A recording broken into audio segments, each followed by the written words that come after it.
তো hello guys, সকলে কেমন আছেন? আশা করি অনেক ভালো আছেন। আমিও ভালো আছি। তো আজকে আমি নিয়ে আসছি ফেসবুকে নাম চেঞ্জ করা।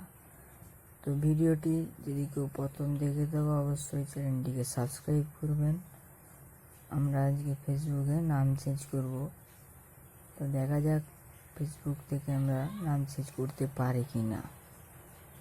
সর্বপ্রথম আমাদেরকে ফেসবুকে যেতে হবে।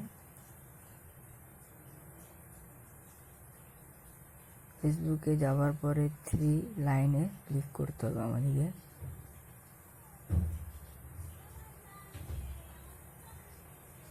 ক্লিক করবার পরে নিচে দিয়ে আমাদেরকে সেটিংসে যেতে হবে। সেটিংসে যাওয়ার পরে সেটিংস অপশানটি ক্লিক করে তোমাদেরকে 2 নম্বর পেজ পাসওয়ার্ড অ্যান্ড স্টাফিং এই প্রোফাইল চেঞ্জে ক্লিক করে তুমি তোমার এখান থেকে নাম খুব সহজে চেঞ্জ করতে পারবে। নেমে ক্লিক করবে, চেঞ্জ আদার অফ নেম ওইটাতে ক্লিক করে তুমি তোমার খুব সহজে নামটি চেঞ্জ করতে পারবে। তো অবশ্যই যদি ভিডিওটি ভালো লাগে লাইক করবেন সকলে।